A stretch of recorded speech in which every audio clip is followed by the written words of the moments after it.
Hi, folks. I'm Leanne Little, and I'm owl about stories. I read them, write them, watch them, anything with a story. I absolutely love it. I especially love sharing them with other people, and what better way is there to start than with the classics? They're classics for a reason, right? They're amazing stories and absolutely timeless. Don't forget to hit up all those fancy buttons. Like, subscribe, follow, share, whatever you need to do. But most importantly, don't be afraid to reach out. I'd love to connect with you, so feel free to leave comments as you'd like, or you can even follow me over on my Buy Me a Coffee page, leannelittle.com, to message directly. So let's continue on with The Count of Monte Cristo by Alexander Dumas. Chapter 77, Haydee. Scarcely had the Count's horses cleared the angle of the boulevard when Albert, turning towards the Count, burst into a loud fit of laughter, much too loud, in fact, not to give the idea of it being rather forced and unnatural. "Well," said he, "I will ask you the same question which Charles put to Catherine de' Medici after the massacre of St. Bartholomew. How have I played my little part?" "To what do you allude?" asked Monte Cristo. "To the installation of my rival at Monsieur Danglars." "What rival?" "Ma foi, what rival? Why, your protégé, Monsieur Andrea Cavalcanti." "Ah, no joking, Viscount, if you please. I do not patronize Monsieur Andrea, at least not as concerns Monsieur Danglars. And you would be to blame for not assisting him if the young man really needed your help in that quarter, but happily for me, he can dispense with it." "What? Do you think he is playing his addresses?" "I am certain of it. His languishing looks and modulated tones when addressing Mademoiselle Danglars fully proclaim his intentions. He aspires to the hand of the proud Eugenie." "What does that signify, so long as they favor your suit?" "But it is not the case, my dear Count. On the contrary, I am repulsed on all sides." "What?" "It is so indeed. Mademoiselle Eugenie scarcely answers me, and Mademoiselle Darmely, her confidante, does not speak to me at all." "But the father has the greatest regard possible for you," said Monte Cristo. "He? Oh, no, he has plunged 1,000 daggers into my heart, tragedy weapons, I own, which instead of wounding sheath their points in their own handles, but daggers which he nevertheless believed to be real and deadly. Jealousy indicates affection. True, but I am not jealous." "He is." "Of whom? Of Debray?" "No, of you." "Of me? I will engage to say that before a week is past, the door will be closed against me." "You are mistaken, my dear Viscount. Prove it to me."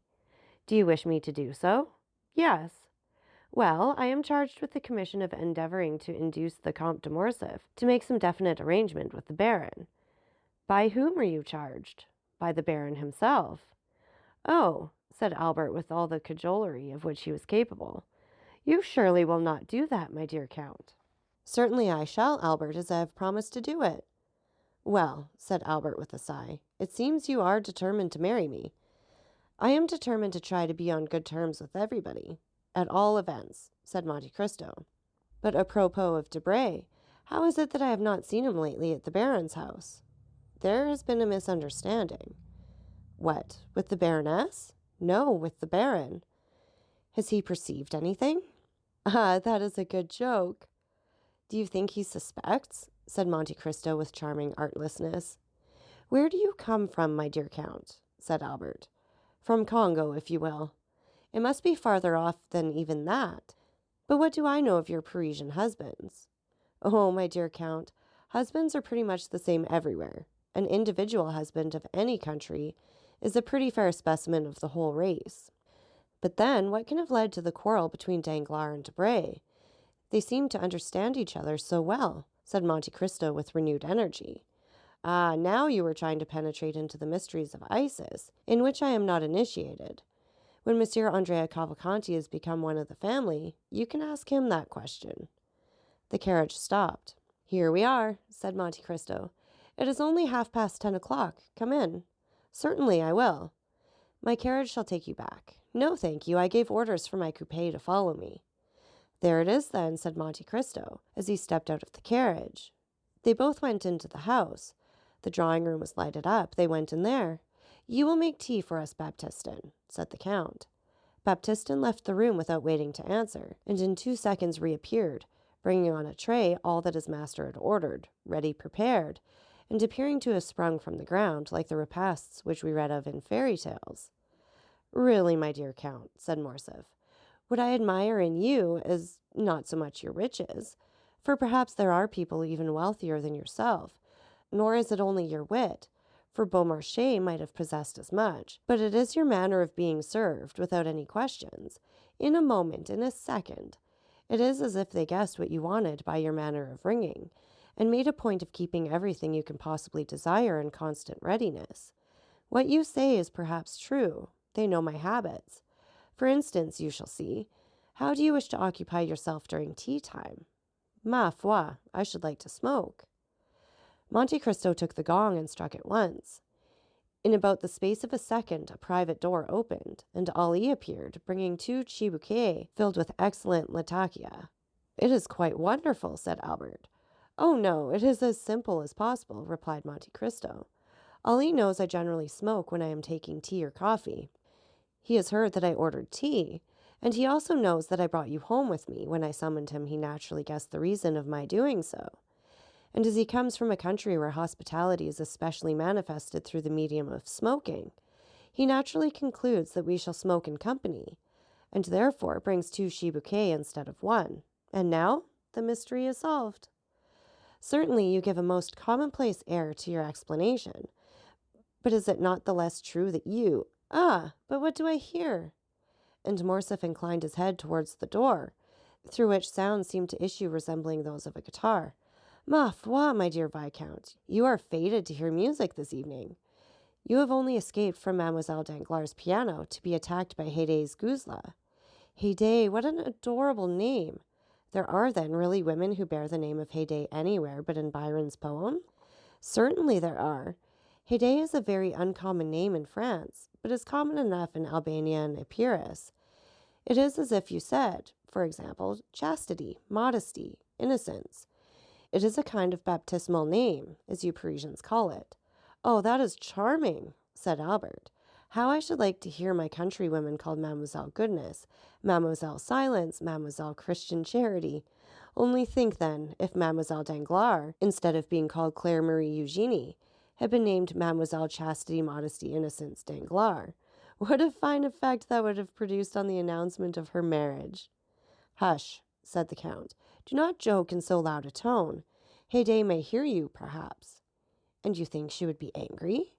No, certainly not, said the Count with a haughty expression. She is very amiable, then, is she not? Said Albert. It is not to be called amiability, it is her duty. A slave does not dictate to a master. Come, you are joking yourself now. Are there any more slaves to be had who bear this beautiful name? Undoubtedly. Really, Count, you do nothing and have nothing like other people.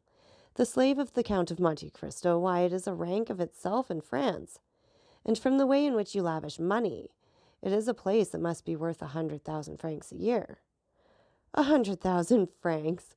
The poor girl originally possessed much more than that.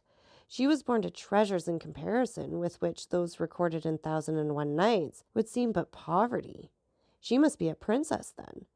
You are right, and she is one of the greatest in her country, too. I thought so, but how did it happen that such a great princess became a slave? How was it that Dionysius, the tyrant, became a schoolmaster? The fortune of war, my dear Viscount, the caprice of fortune. That is the way in which these things are to be accounted for. And is her name a secret? As regards the generality of mankind it is, but not for you, my dear Viscount, who are one of my most intimate friends, and on whose silence I feel I may rely, if I consider it necessary to enjoin it. May I not do so? Certainly, on my word of honor. You know the history of the Pasha of Yanina, do you not? Of Ali Tepelini? Oh, yes, it was in his service that my father made his fortune. True, I had forgotten that. Well, what is Haydee to Ali Tepelini? Merely his daughter. What? The daughter of Ali Pasha? Of Ali Pasha and the beautiful Vasiliki. And your slave? Ma foi, yes. But how did she become so? Why, simply from the circumstance of my having bought her one day, as I was passing through the market at Constantinople. Wonderful! Really, my dear Count, you seem to throw a sort of magic influence over all in which you are concerned. When I listen to you, existence no longer seems reality, but a waking dream. Now I am perhaps going to make an imprudent and thoughtless request, but say on. But since you go out with Haydee, and sometimes even take her to the opera, well, I think I may venture to ask you this favor. You may venture to ask me anything. Well then, my dear Count, present me to your princess. I will do so, but on 2 conditions. I accept them at once. The first is that you will never tell anyone that I have granted the interview. Very well, said Albert, extending his hand. I swear I will not. The second is that you will not tell her that your father ever served hers. I give you my oath that I will not. Enough, Viscount. You will remember those 2 vows, will you not? I know you to be a man of honor. The Count again struck the gong. Ali reappeared. Tell Haydee, said he, that I will take coffee with her, and give her to understand that I desire permission to present one of my friends to her. Ali bowed and left the room. Now understand me, said the Count. No direct questions, my dear Morcerf. If you wish to know anything, tell me, and I will ask her. Agreed. Ali reappeared for the 3rd time, and drew back the tapestried hanging which concealed the door, to signify to his master and Albert that they were at liberty to pass on. Let us go in, said Monte Cristo. Albert passed his hand through the air and curled his mustache, then, having satisfied himself as to his personal appearance, followed the Count into the room, the latter having previously resumed his hat and gloves. Ali was stationed as a kind of advanced guard, and the door was kept by 3 French attendants, commanded by Mirtho. Haydee was awaiting her visitors in the first room of her apartments, which was the drawing-room. Her large eyes were dilated with surprise and expectation, for it was the first time that any man, except Monte Cristo, had been accorded an entrance into her presence. She was sitting on a sofa placed in an angle of the room, with her legs crossed under her in the Eastern fashion, and seemed to have made for herself, as it were, a kind of nest in the rich Indian silks which enveloped her. Near her was the instrument on which she had just been playing. It was elegantly fashioned and worthy of its mistress. On perceiving Monte Cristo, she arose and welcomed him with a smile peculiar to herself, expressive at once of the most implicit obedience and also of the deepest love. Monte Cristo advanced towards her and extended his hand, which she, as usual, raised to her lips.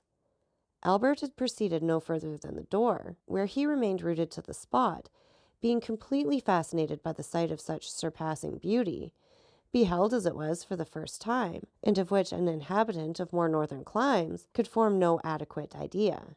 "Whom do you bring?" asked the young girl in Romaic of Monte Cristo. "Is it a friend, a brother, a simple acquaintance, or an enemy?" "A friend," said Monte Cristo in the same language. "What is his name?" "Count Albert. It is the same man whom I rescued from the hands of the banditti at Rome." "In what language would you like me to converse with him?" Monte Cristo turned to Albert. "Do you know modern Greek?" asked he. "Alas, no," said Albert. "Nor even ancient Greek, my dear Count. Never had Homer or Plato a more unworthy scholar than myself." "Then," said Haydee, proving by her remark that she had quite understood Monte Cristo's question and Albert's answer, "then I will speak either in French or Italian, if my lord so wills it." Monte Cristo reflected one instant. "You will speak in Italian," said he. Then, turning towards Albert, "It is a pity you do not understand either ancient or modern Greek, both of which Haydee speaks so fluently. The poor child will be obliged to talk to you in Italian, which will give you but a very false idea of her powers of conversation." The Count made a sign to Haydee to address his visitor. "Sir," she said to Morcerf, "you are most welcome as the friend of my lord and master." This was said in excellent Tuscan, and with that soft Roman accent which makes the language of Dante as sonorous as that of Homer. Then, turning to Ali, she directed him to bring coffee and pipes, and when he had left the room to execute the orders of his young mistress, she beckoned Albert to approach nearer to her. Monte Cristo and Morcerf drew their seats towards a small table, on which were arranged music, drawings, and vases of flowers. Ali then entered, bringing coffee and chibouque. As to Monsieur Baptistin, this portion of the building was interdicted to him. Albert refused the pipe which the Nubian offered him. "Oh, take it, said the Count. "Haydee is almost as civilized as a Parisian. The smell of a Havana is disagreeable to her, but the tobacco of the East is a most delicious perfume, you know." Ali left the room. The cups of coffee were all prepared with the addition of sugar, which had been brought for Albert. Monte Cristo and Haydee took the beverage in the original Arabian manner, that is to say, without sugar. Haydee took the porcelain cup in her little slender fingers and conveyed it to her mouth with all the innocent artlessness of a child when eating or drinking something which it likes. At this moment, two women entered, bringing salvers filled with ices and sherbet, which they placed on two small tables appropriated to that purpose. "My dear host, and you, signora," said Albert in Italian, "excuse my apparent stupidity. I am quite bewildered, and it is natural that it should be so. Here I am in the heart of Paris, but a moment ago I heard the rumbling of the omnibuses and the tinkling of the bells of the lemonade sellers, and now I feel as if I were suddenly transported to the East, not such as I have seen it, but such as my dreams have painted it. Oh, signora, if I could but speak Greek, your conversation, added to the fairy scene which surrounds me, would furnish an evening of such delight as it would be impossible for me ever to forget." "I speak sufficient Italian to enable me to converse with you, sir," said Haydee quietly, "and if you like what is Eastern, I will do my best to secure the gratification of your tastes while you are here." "On what subject shall I converse with her?" said Albert in a low tone to Monte Cristo. "Just what you please. You may speak of her country and of her youthful reminiscences, or if you like it better, you can talk of Rome, Naples, or Florence." "Oh," said Albert, "it is of no use to be in the company of a Greek, if no one converses just in the same style as with a Parisian. Let me speak to her of the East." "Do so then, for of all themes which you could choose, that will be the most agreeable to her taste." Albert turned towards Haydee. "At what age did you leave Greece, signora?" asked he. "I left it when I was but 5 years old," replied Haydee. "And have you any recollection of your country?" "When I shut my eyes and think, I seem to see it all again. The mind can see as well as the body. The body forgets sometimes, but the mind always remembers." "And how far back into the past do your recollections extend?" "I could scarcely walk when my mother, who is called Vasiliki, which means royal," said the young girl, tossing her head proudly, "took me by the hand, and after putting in our purse all the money we possessed, we went out, both covered in veils, to solicit alms for the prisoners, saying, 'He who giveth to the poor lendeth to the Lord.' Then, when our purse was full, we returned to the palace, and without saying a word to my father, we sent it to the convent, where it was divided amongst the prisoners." "And how old were you at that time?" "I was 3 years old," said Haydee. "Then you remember everything that went on about you from the time you were 3 years old?" "Everything." "Count," said Albert in a low tone to Monte Cristo, "do allow the signora to tell me something of her history. You prohibited my mentioning my father's name to her, but perhaps she will allude to him of her own accord in the course of the recital. You have no idea how delighted I should be to hear our name pronounced by such beautiful lips." Monte Cristo turned to Haydee, and with an expression of countenance which commanded her to pay the most implicit attention to his words, he said in Greek, "Tell us the fate of your father, but neither the name of the traitor nor the treason." Haydee sighed deeply, and a shade of sadness clouded her beautiful brow. "What are you saying to her?" said Morcerf in an undertone. "I again reminded her that you were a friend, and that she need not conceal anything from you." "Then," said Albert, "this pious pilgrimage in behalf of the prisoners was your first remembrance." "What is the next?" "Oh, then I remember as if it were yesterday, sitting under the shade of some sycamore trees on the borders of a lake, in the waters of which the trembling foliage was reflected as in a mirror. Under the oldest and thickest of these trees, reclining on cushions, sat my father. My mother was at his feet, and I, childlike, amused myself by playing with his long white beard which descended to his girdle, or with the diamond hilt of the scimitar attached to his girdle. Then, from time to time, there came to him an Albanian who said something to which I paid no attention, but which he always answered in the same tone of voice, either kill or pardon." "It is very strange," said Albert, "to hear such words proceed from the mouth of anyone but an actress on the stage, and one needs constantly to be saying to oneself, 'This is no fiction, it is all reality,' in order to believe it. And how does France appear in your eyes, accustomed as they have been to gaze on such enchanted scenes?" "I think it is a fine country," said Haydee, But I see France as it really is, because I look on it with the eyes of a woman, whereas my own country, which I can only judge from the impression produced on my childish mind, always seems enveloped in a vague atmosphere, which is luminous or otherwise, according to my remembrances of it, are sad or joyous. So young, said Albert, forgetting at that moment the Count's command that he should ask no questions of the slave herself. Is it possible that you can have known what suffering is except by name?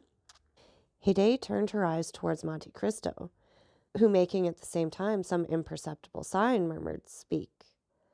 Nothing is ever so firmly impressed on the mind as the memory of our early childhood, and with the exception of the two scenes I have just described of you, all my earliest reminiscences are fraught with deepest sadness. "Speak, speak, Signora," said Albert. "I am listening with the most intense delight and interest to all you say." Haydee answered his remark with a melancholy smile. "You wish me then to relate the history of my past sorrows?" said she. "I beg you to do so," replied Albert. "Well, I was but 4 years old when one night I was suddenly awakened by my mother. We were in the palace of Yanina. She snatched me from the cushions on which I was sleeping, and, on opening my eyes, I saw hers fill with tears. She took me away without speaking. When I saw her weeping, I began to cry too. 'Hush, child,' said she. At other times, in spite of maternal endearments or threats, I had with a child's caprice been accustomed to indulge my feelings of sorrow or anger by crying as much as I felt inclined. But on this occasion there was an intonation of such extreme terror in my mother's voice when she enjoined me to silence, that I ceased crying as soon as her command was given. She bore me rapidly away. I saw then that we were descending a large staircase. Around us were all my mother's servants, carrying trunks, bags, ornaments, jewels, purses of gold, with which they were hurrying away in the greatest distraction. Behind the women came a guard of 20 men, armed with long guns and pistols, and dressed in the costume which the Greeks have assumed since they have again become a nation. You may imagine there was something startling and ominous, said Haydee, shaking her head and turning pale at the mere remembrance of the scene.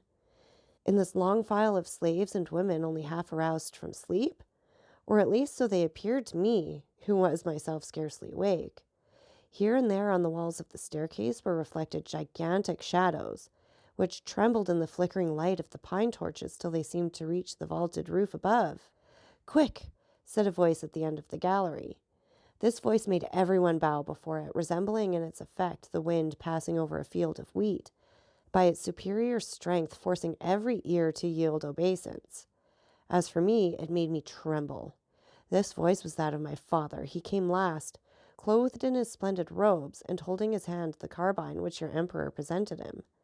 He was leaning on the shoulder of his favorite Selim, and he drove us all before him, as a shepherd would his straggling flock. My father, said Haydee, raising her head, was that illustrious man known in Europe under the name of Ali Tepelini, Pasha of Yanina, and before whom Turkey trembled. Albert, without knowing why, started on hearing these words pronounced with such haughty and dignified accent. It appeared to him as if there was something supernaturally gloomy and terrible in the expression which gleamed from the brilliant eyes of Haydee at this moment. She appeared like a pythoness evoking a spectre, as she recalled to his mind the remembrance of the fearful death of this man, to the news of which all Europe had listened with horror. Soon, said Haydee, we halted on our march, and found ourselves on the border of a lake. My mother pressed me to her throbbing heart, and at the distance of a few paces, I saw my father, who was glancing anxiously around. 4 marble steps led down to the water's edge, and below them was a boat floating on the tide. From where we stood, I could see in the middle of the lake a large blank mass. It was the kiosk to which we were going. This kiosk appeared to me to be at a considerable distance, perhaps on account of the darkness of the night, which prevented any object from being more than partially discerned. We stepped into the boat. I remember well that the oars made no noise whatever in striking the water, and when I leaned over to ascertain the cause, I saw that they were muffled with the sashes of our palicaries. Besides the rowers, the boat contained only the women, my father, my mother, Selim, and myself. The palicaries had remained on the shore of the lake, ready to cover our retreat. They were kneeling on the lowest of the marble steps, and in that manner intended to make a rampart of the 3 others in case of pursuit. Our bark flew before the wind. "Why does the boat go so fast?" asked I of my mother. "Silence, child, hush, we are flying." I did not understand. Why should my father fly? He, the all-powerful, he, before whom others were accustomed to fly, he, who had taken for his device, "They hate me, then they fear me." It was indeed a flight which my father was trying to effect. I have been told since that the garrison of the castle of Yanina, fatigued with long service. Here Haydee cast a significant glance at Monte Cristo, whose eyes had been riveted on her countenance during the whole course of her narrative. The young girl then continued, speaking slowly, like a person who is either inventing or suppressing some feature of the history which he is relating. "You were saying, Signora," said Albert, who was paying the most implicit attention to the recital, "that the garrison of Yanina, fatigued with long service, had treated with the Seraskier Khurshid, who had been sent by the Sultan to gain possession of the person of my father. It was then that Ali Tepelini, after having sent to the Sultan a French officer in whom he reposed great confidence, resolved to retire to the asylum which he had long before prepared for himself, and which he called Catafigion, or the Refuge." "And this officer," asked Albert, "do you remember his name, Signora?" Monte Cristo exchanged a rapid glance with the young girl, which was quite unperceived by Albert. "No," she said. "No," said she, "I do not remember it just at this moment, but if it should occur to me presently, I will tell you." Albert was on the point of pronouncing his father's name, when Monte Cristo gently held up his finger in token of reproach. The young man recollected his promise, and was silent. "It was towards this kiosk that we were rowing. A ground floor ornamented with arabesques, bathing its terraces in water, and another floor looking on the lake, was all which was visible to the eye. But beneath the ground floor, stretching out into the island, was a large subterranean cavern, to which my mother, myself, and the women were conducted. In this place together were 60,000 pouches and 200 barrels. The pouches contained 25 million of money in gold, and the barrels were filled with 30,000 pounds of gunpowder. Near the barrels stood Selim, my father's favorite, who I mentioned to you just now. He stood watch day and night with a lance provided with a lighted slow match in his hand, and he had orders to blow up everything: kiosk, guards, women, gold, and Ali Tepelini himself, at the first signal given by my father. I remember well that the slaves, convinced of the precarious tenure on which they held their lives, passed whole days and nights in praying, crying, and groaning. As for me, I can never forget the pale complexion and black eyes of the young soldier, and whenever the angel of death summons me to another world, I am quite sure I shall recognize Selim. I cannot tell you how long we remained in this state. At that period I did not even know what time meant. Sometimes, but very rarely, my father summoned me and my mother to the terrace of the palace. These hours were of recreation for me. I never saw anything in the dismal cavern but the gloomy countenances of the slaves and Selim's fiery lance. My father was endeavoring to pierce with his eager looks the remotest verge of the horizon, examining attentively at every black speck which appeared on the lake, while my mother, reclining by his side, rested her head on his shoulder, and I played at his feet, admiring everything I saw with that unsophisticated innocence of childhood which throws a charm round objects insignificant in themselves, but which in its eyes are invested with the greatest importance. The heights of Pindus towered above us. The castle of Yanina rose white and angular from the blue waters of the lake, and the immense masses of black vegetation which, viewed in the distance, gave the idea of lichens clinging to the rocks, were in reality gigantic fir trees and myrtles. One morning my father sent for us. My mother had been crying all the night, and was very wretched. We found the pasha calm, but paler than usual. "Take courage, Vasiliki," said he. "Today arrives the firman of the master, and my fate will be decided. If my pardon be complete, we shall return triumphant to Yanina. If the news be inauspicious, we must fly this night. But supposing our enemy should not allow us to do so?" said my mother. "Oh, make yourself easy on that head," said Ali, smiling. "Selim and his flaming lance will settle that matter. They would be glad to see me dead, but they would not like themselves to die with me." My mother only answered by sighs to consolations which she knew did not come from my father's heart. She prepared the ice water which he was in the habit of constantly drinking.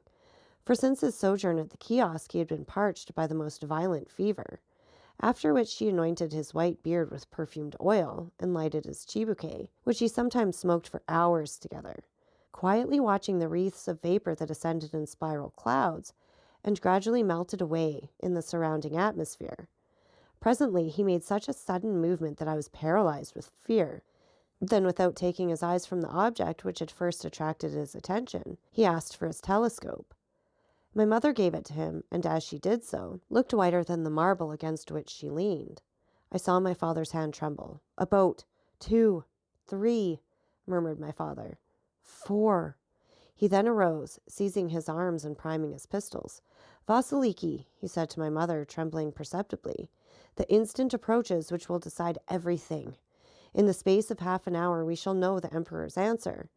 Go into the cavern with Haydee. I will not quit you," said Vasiliki. "If you die, my lord, I will die with you." "Go to Selim," cried my father. "Adieu, my lord," murmured my mother, determining quietly to await the approach of death. "Take away Vasiliki," said my father to his Palikares. As for me, I had been forgotten in the general confusion. I ran towards Ali Tepelini.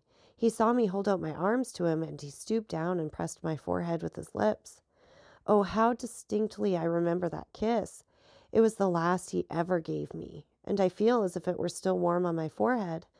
On descending, we saw through the latticework several boats, which were gradually becoming more distinct to our view.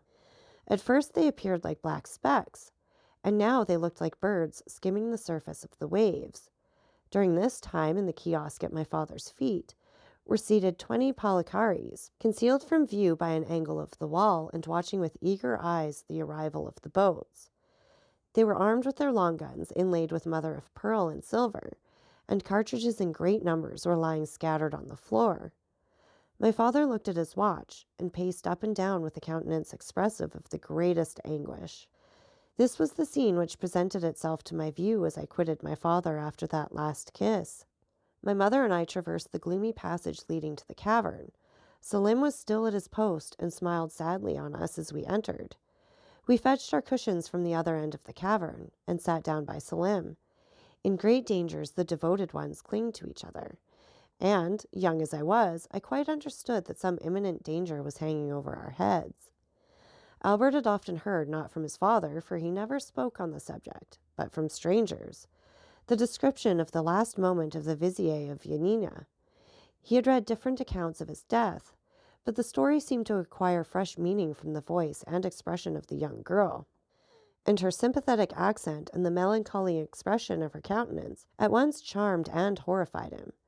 As to Haydee, these terrible reminiscences seemed to have overpowered her for a moment, for she ceased speaking, her head leaning on her hand like a beautiful flower bowing beneath the violence of the storm, and her eyes gazing on vacancy indicated that she was mentally contemplating the green summit of the Pindus and the blue waters of the lake of Yanina, which, like a magic mirror, seemed to reflect the somber picture which she sketched. Monte Cristo looked at her with an indescribable expression of interest and pity. "Go on, my child," said the Count in the Romaic language. Haydee looked up abruptly, as if the sonorous tones of Monte Cristo's voice had awakened her from a dream, and she resumed her narrative. It was about 4 o'clock in the afternoon, and although the day was brilliant out of doors, we were enveloped in the gloomy darkness of the cavern. One single solitary light was burning there, and it appeared like a star set in a heaven of blackness. It was Selim's flaming lance. My mother was a Christian, and she prayed. Selim repeated from time to time the sacred words, "God is great." However, my mother had still some hope. As she was coming down, she thought she recognized the French officer who had been sent to Constantinople, and in whom my father placed so much confidence, for he knew that all the soldiers of the French emperor were naturally noble and generous. She advanced some steps towards the staircase and listened. "They are approaching," said she. "Perhaps they bring us peace and liberty." "What do you fear, Vasiliki?" said Selim, in a voice at once so gentle and yet so proud. "If they do not bring us peace, we will give them war. If they do not bring life, we will give them death." And he renewed the flame of his lance with a gesture which made one think of Dionysus of old Crete. But I, being only a little child, was terrified by this undaunted courage, which appeared to me both ferocious and senseless, and I recoiled with horror from the idea of the frightful death amidst fire and flames, which probably awaited us. My mother experienced the same sensations, for I felt her tremble. "Mamma, mamma," I said, "are we really to be killed?" At the sound of my voice, the slaves redoubled their cries and prayers and lamentations. "My child," said Vasiliki, "may God preserve you from ever wishing for that death which today you so much dread." Then, whispering to Selim, she asked what were her master's orders. "If he send me his poniard, it will signify that the emperor's intentions are not favorable, and I am to set fire to the powder. If, on the contrary, he send me his ring, it will be a sign that the emperor pardons him, and I am to extinguish the match and to leave the magazine untouched." "My friend," said my mother, "when your master's orders arrive, if it is the poniard which he sends, instead of dispatching us by that horrible death which we both so much dread, you will mercifully kill us with the same poniard, will you not?" "Yes, Vasiliki," replied Selim tranquilly. Suddenly we heard loud cries, and listening discerned that they were cries of joy. The name of the French officer who had been sent to Constantinople resounded on all sides amongst our Palikares. It was evident that he brought the answer of the emperor, and that it was favorable. "And do you not remember the Frenchman's name?" said Morcerf, quite ready to aid the memory of the narrator. Monte Cristo made a sign to him to be silent. "I do not recollect it," said Haydee. The noise increased. Steps were heard approaching nearer and nearer. They were descending the steps leading to the cavern. Selim made ready his lance. Soon a figure appeared in the gray twilight at the entrance of the cave, formed by the reflection of the few rays of daylight which has found their way into this gloomy retreat. "Who are you?" cried Selim. "But whoever you may be, I charge you not to advance another step." "Long live the emperor!" said the figure. "He grants a full pardon to the Vizier Ali, and not only gives him his life, but restores to him his fortune and his possessions." My mother uttered a cry of joy and clasped me to her bosom. "Stop," said Selim, seeing that she was about to go out. "You see I have not yet received the ring." "True," said my mother, and she fell on her knees, at the same time holding me up toward heaven, as if she desired, while praying to God in my behalf, to raise me actually to his presence. And for the second time Haydee stopped, overcome by such violent emotion that the perspiration stood upon her pale brow, and her stifled voice seemed hardly able to find utterance, so parched and dry were her throat and lips.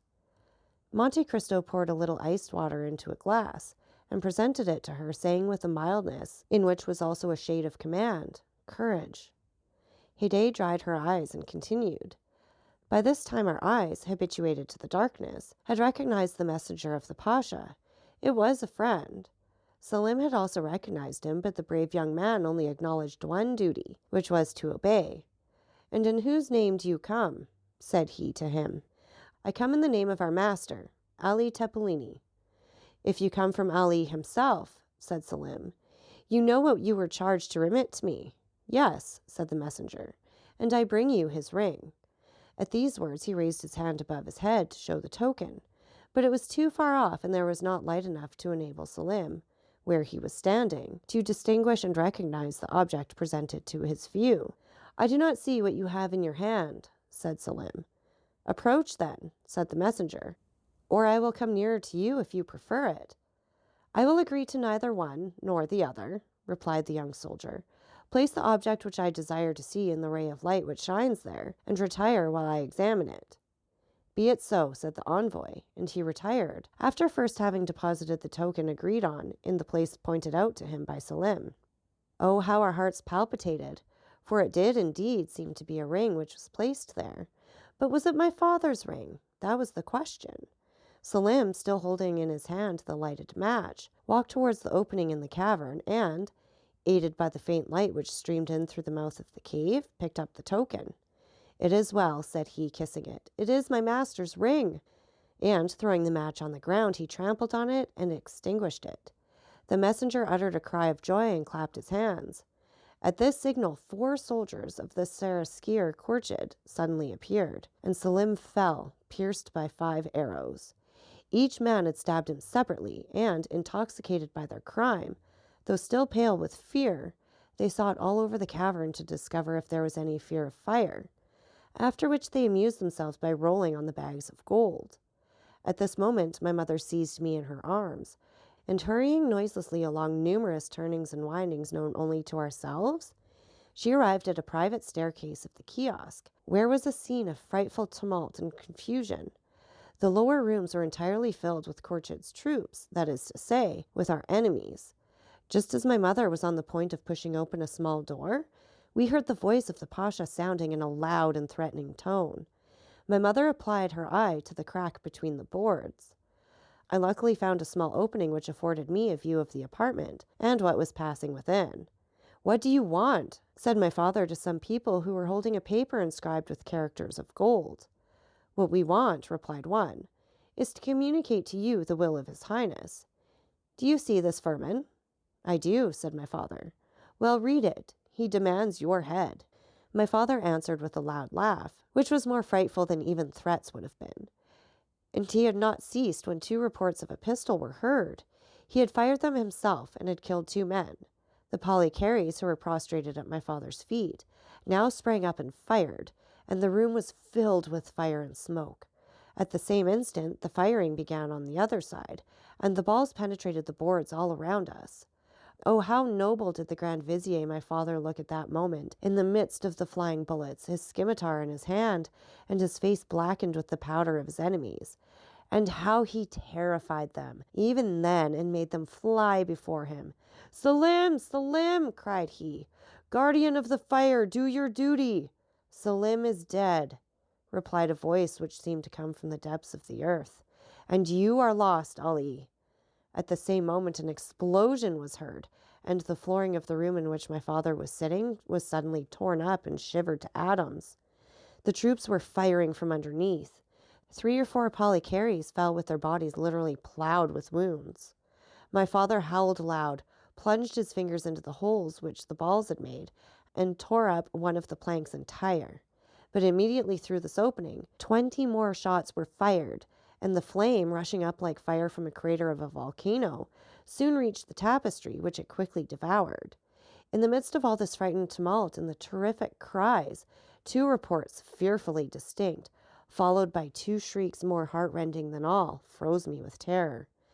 These 2 shots had mortally wounded my father, and it was he who had given utterance to these frightful cries. However, he remained standing, clinging to a window. My mother tried to force the door that she might go and die with him, but it was fastened on the inside. All around him were lying the Polycaries, writhing in convulsive agonies, while 2 or 3 who were only slightly wounded were trying to escape by springing from the windows. At this crisis, the whole flooring suddenly gave way. My father fell on one knee, and at the same moment 20 hands were thrust forward, armed with sabers, pistols, and poniards. 20 blows were instantly directed against one man, and my father disappeared in a whirlwind of fire and smoke kindled by these demons, and which seemed like hell itself opening beneath his feet. I felt myself fall to the ground. My mother had fainted. Haydee's arms fell by her side, and she uttered a deep groan, at the same time looking towards the Count, as if to ask if he were satisfied with her obedience to his commands. Monte Cristo arose and approached her, took her hand, and said to her in Romaic, "Calm yourself, my dear child, and take courage in remembering that there is a God who will punish traitors."